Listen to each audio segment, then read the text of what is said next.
Live from Hayward, this is Northern News Now at the 51st American Birkebeiner.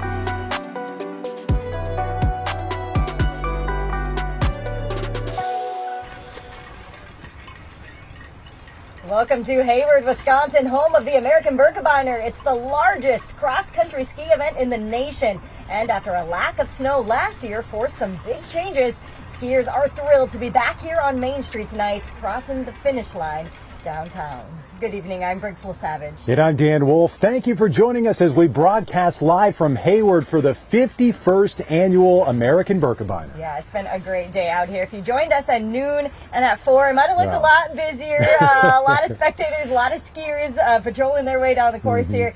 A little quieter because those shorter races today are coming to a close here. But we still have some really dedicated athletes behind us here making their way to the finish line. We're just a few blocks from the finish line over at the American Birkebeiner offices. So really fun atmosphere here. Pretty close to the action today. Shout out to the volunteers. The racers are pretty much done, but the volunteers still out here working hard, making this thing happen.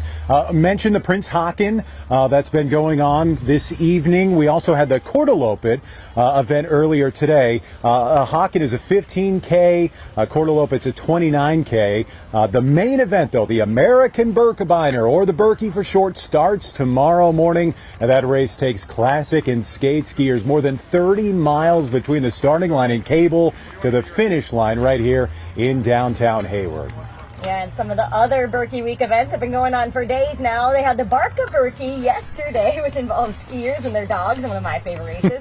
Then there was also the Barna Birkie for kids and giant ski events yesterday, too. That giant ski, if you haven't seen it, it's fun to watch. It features 6 skiers all attached to a huge pair of skis. Dan, I think a couple years ago, you gave it a try yourself, too. Not easy, I've been told. A lot can go wrong in a hurry when you're strapped in skis with a bunch of other people. So we're going to talk more about that a little bit later in the show. We have the race this year. We didn't have a lot of this last year due to a lack of snow, so we got to shout out Chief Meteorologist Adam Lorch for bringing enough snow to do it all this year.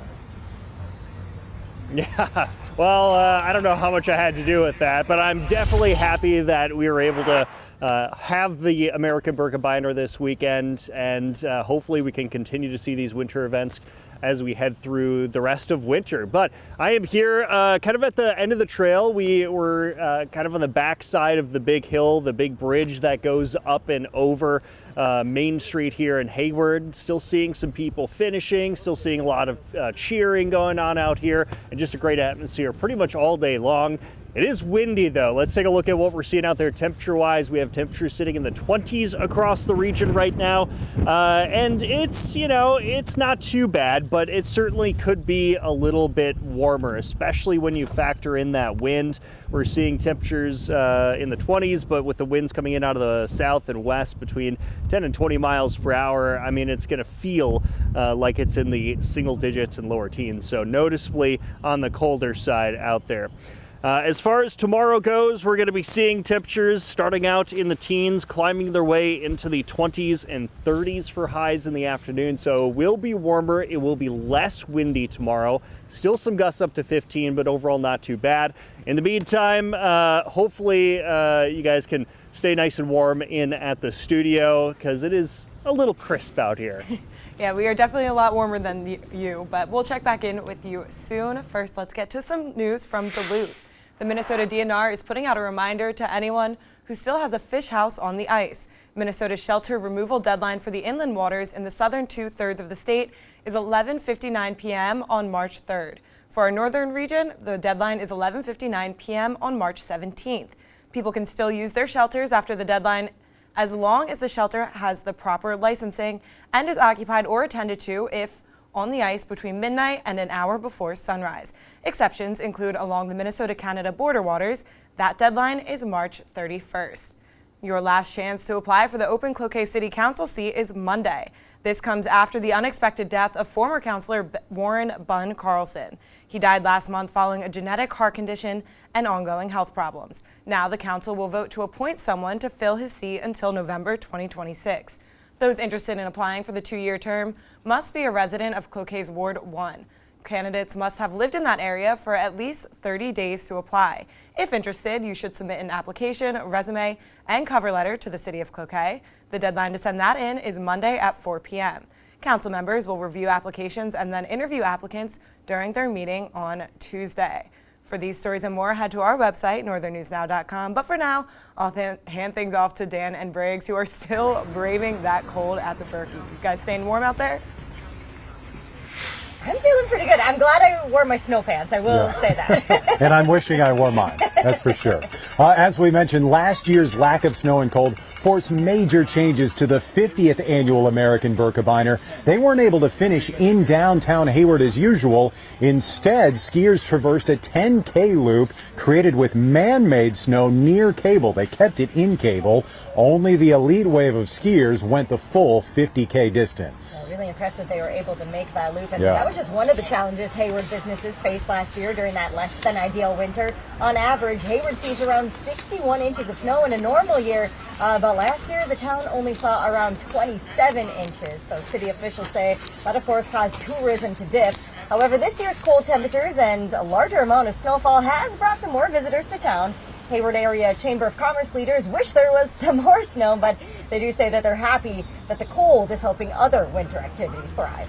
The reports we've been getting from so many different sources is the ice fishing has been strong. We've been able to have some really good snowmobiling out on our lakes. You know, the Chippewa flowage has been busy actually for the last several weeks now. Like to play in vacation, why not do it? He adds that having a little bit of snow and a cold winter is just the push Hayward needed to keep its tourism thriving. And for thousands of people who visit here every year for the Birkebeiner, the trip just isn't complete without a stop at the Moccasin Bar right off Highway 63. Yeah, the owner claims to have the coldest beer in town, but forget what's on tap. It's what's on the walls that Dan found out makes the Moccasin one of a kind. If Cheers is where everybody knows your name, A lot of people that come in here saying, thank God you didn't change anything. then the Moccasin is where everything stays the same. A long-standing institution. Kathy Tworick and her husband bought this bar 47 years ago. They'd already owned another in town, but there was something about the Moccasin they couldn't resist. We liked the animals and the muskie and that. Even back then, the bar's claims to fame were on display all over the building. Giant muskie and pike caught on Hayward area lakes and other critters. Taxidermist up in Hermantown had a bunch for sale. Keith Hines is the current owner, recently buying it from Kathy. Woods, you up in the Northwoods? Yeah. Why wouldn't you want muskies and animals? And What is the story there? I couldn't tell you the story, but you did one hell of a job. Keith's born and raised in Hayward and remembers coming here most of his life. But believe it or not, the bar long predates Keith and Kathy. Obviously, the most famous part of this very famous bar is the muskie and the wildlife. This muskie's a world record. What many people don't realize is this building is the oldest building still standing in the city of Hayward. It was built in 1875 and used by a lumber company. Then Ham's Brewery bought it in 1900, and it's been a bar ever since, now as popular as ever with visitors, locals, and especially anglers. And then you get loads of tourists that want to talk fishing and that. What lakes and where's good spot, what to use. A lot of people have been coming up for 50, 60 years, and they always stop in here and say, this is where I had my first beer at. While the Moccasin's popular year-round, the Birkie holds a special place in the hearts of owners past and present. And they're wonderful people from all over the world, and it's really neat to see us all come together. And even though the bar's claim to fame might be historic sameness and big fish, Tworick says it's the folks who belly up to the bar that make it truly special. The people. All the people you meet.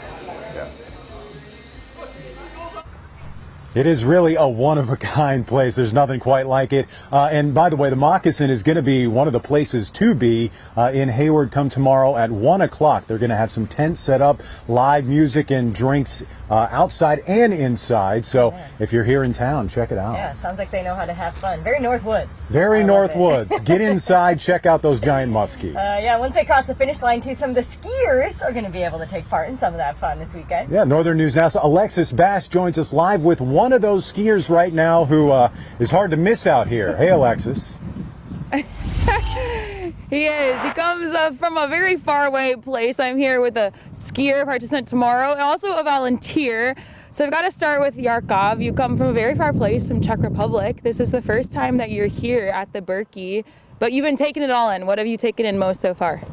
Well, we are super grateful for being here because you guys making this event absolutely amazing. Instead, stands above most of the World Lopez I have attended to, because here one really feels super welcome and I can see everybody enjoying it as a whole party. It's not only the race, it's a huge social event which is making it unique and great. Something that has added to your experience has been this volunteer Lonnie, who's cooking up a bunch of bratwurst. Tell us how long you've been doing this and what your favorite part is about serving people like him bratwurst ahead of tomorrow's big race. I've been doing this for 4 years, and it's awesome with the amount of people that come into town, and serve about 2,500 bratwurst, and just with everybody. I mean, it's a beautiful place, and everybody can come here and enjoy it. Lonnie told me that about 25,000 extra people to this town that come in for this race. It's so cool to have people like Yarkov and Lonnie making an event like this so special. So Briggs and Dan, I'll send things back to you as we continue to highlight this big weekend. Yeah. I'm hungry now. Ironically, that interview was done right next to a hot dog stand here on Main Street. I'd be interested to know if he enjoyed any today. I hope so. I hope we got at least one of those Yeah. thousands of hot dogs. Right. Well, we still have so much to cover here in Hayward, Wisconsin, including introducing you to the family who's portraying the Warriors this year. Yeah, more stories from the 51st Birkie, including we're going to hear from some people taking place in the race and show you, like right there, what's going on at the finish line.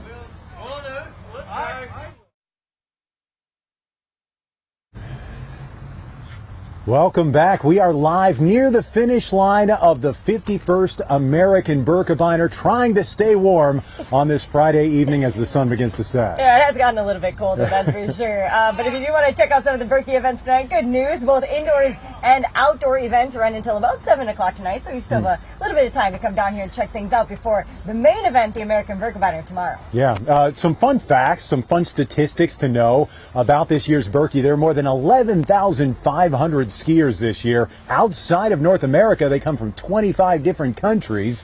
Takes more than 3,100 volunteers to put on the race. 82 dump trucks haul snow onto Main Street, and athletes can snack on 5,600 bananas, 42,000 cookies, and almost 700 gallons of soup when they finish, and one man is dressed as a bride. The important numbers there. Yeah.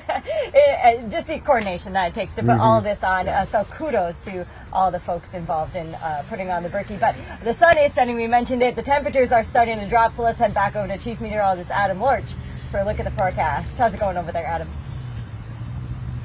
Going pretty good. Definitely slowing down out here. Not quite as much of a crowd, but there are still a couple of racers making their way through the course here, up the big bridge that is over Main Street, which is a ton of fun. But overall, it's been a fantastic day. A lot of energy here in Hayward. Let's take a look at what we're seeing out on satellite and radar, though.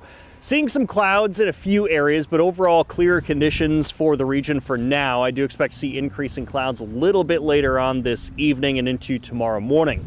Temperatures right now are sitting in the 20s. I can tell you, it doesn't feel like it's 20 degrees here in Hayward right now.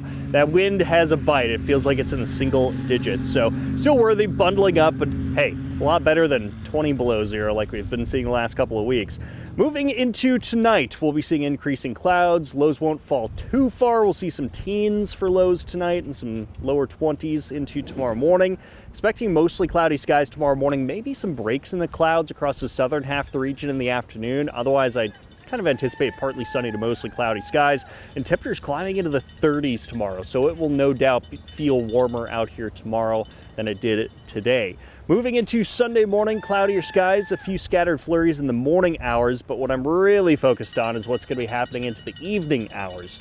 Rain, sleet, snow, freezing rain will all be possible after, it looks like 6 p.m. Sunday night, lingering into early Monday morning. So we're going to be seeing that whole wave of precip moving through overnight. That could impact road conditions tomorrow morning, so we're going to keep a very close eye on that potential. Otherwise, Monday, back into the upper 30s and even lower 40s for high temperatures. Here's what the Birkie's looking like for tomorrow. We'll see temperatures starting off in the teens, climbing their way into the 30s with southwest winds 5 to 10. Across the upper Midwest, we'll be seeing some 30s for highs tomorrow and even some 40s down in far southwestern Minnesota, and kind of partly sunny conditions. Here's your 3-day forecast. Temperatures will be in the 30s the next couple of days, but climbing back into the 40s for highs as we head into Monday. Yes, lower 40s for highs on Monday. It's going to feel pretty balmy out there, I think, on Monday. Expect some clouds and, again, some wintry mixed showers Sunday night into Monday. Here's that 7-day forecast now. Expecting to see a 40% chance of that wintry mix Sunday night into Monday. Otherwise, temperatures are going to be in the 30s through midweek next week, and then taking a little dip by the end of next week, back into the 20s for highs, which is still right around average for this time of the year, so not too worried about that. Should be a fantastic weekend for the American Birkebeiner, and good luck to all of the racers out there. If you have a chance, come to Hayward this weekend. It's just a super cool event to attend. It's very, very unique, and it's a lot of fun. Yeah, I think those cowbells were for you, Adam. You had some fans of your forecast there. There's somebody over there just berating poor Adam Lorch with the cowbell. All right, we'll check back in with you in just a little bit. Thank you, Adam. Yeah, having a good time. It's a party down here. After the break, we're going to hear from some locals who make ski racing a family affair. Yeah, we'll be right back with more from the 51st American Birkebeiner after the break.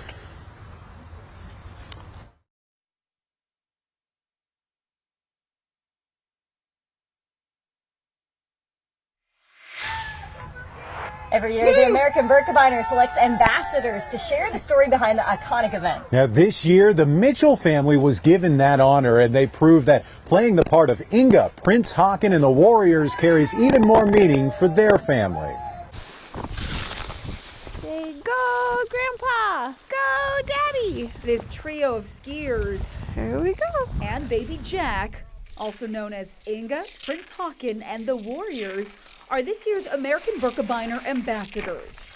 Covered from head to toe in Nordic costume and wooden skis isn't just an act. The family knows a thing or two about that Birkie fever. You ski the Birkie, the only way to get rid of the fever is to come do it again. Dan Mitchell, who now lives in Hayward, skied his first Birkie back in 1983.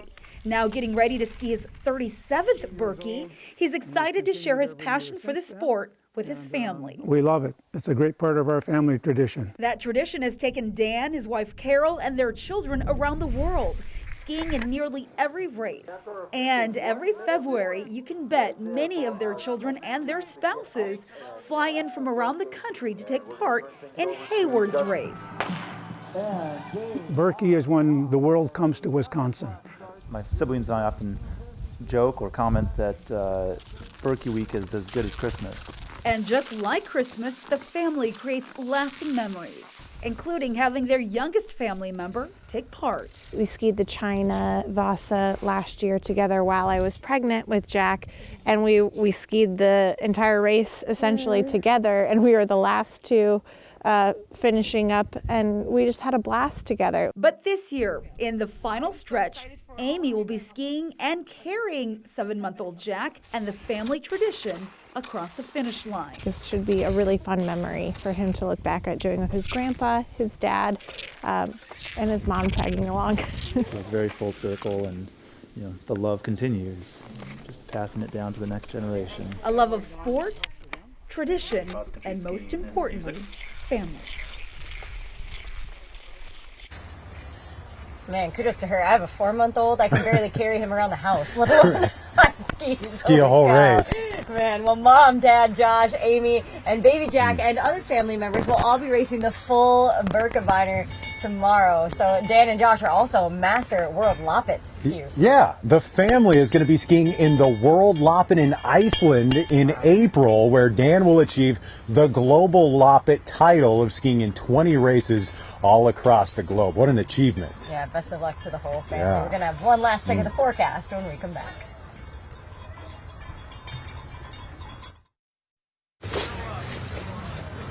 Welcome back. It has been an eventful evening here in Hayward ahead of the Birkie skate and classic races tomorrow. Yeah, well, most of today's events have come to a close. Energy is still high out here in Hayward as fans are gearing up for these long-awaited races after they had to make some big changes last year. The looped course in Cable, which people still appreciated, but I think they're happy to be back in downtown Hayward. Yeah, and energy has to be high because it's very cold, and that's the only way to stay warm right now. If you want to get out and watch the Birkie tomorrow, the Elite Wave start at 8:30 a.m. in Cable. The first athletes are expected to cross the finish line on Main Street in downtown Hayward about 10:40 a.m. tomorrow.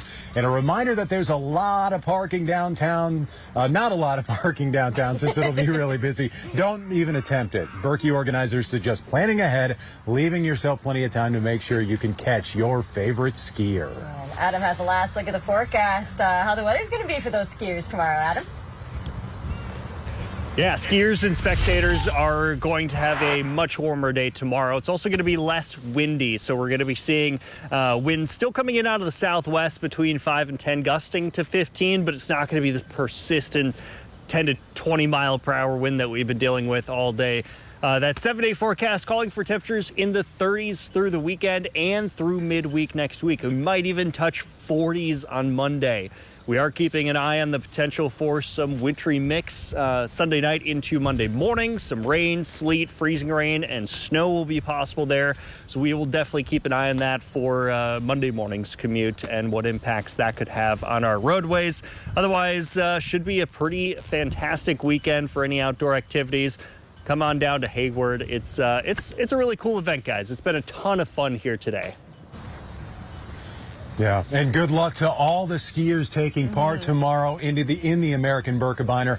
Thank you to everyone who's joined us here this afternoon and evening covering this great race. Yeah, absolutely. And thank you to all the volunteers who put this on, too. It takes a lot of people to host so many athletes. We mentioned it earlier, from so many different countries, too. I think 25 countries. So just an amazing event here in Hayward, and really an amazing event for all cross-country skiers around the nation, too. Yeah, we're going to be back out here at 6 o'clock, bringing you a live report and previewing the race a little more ahead of tomorrow. The NBC Nightly News is coming up next.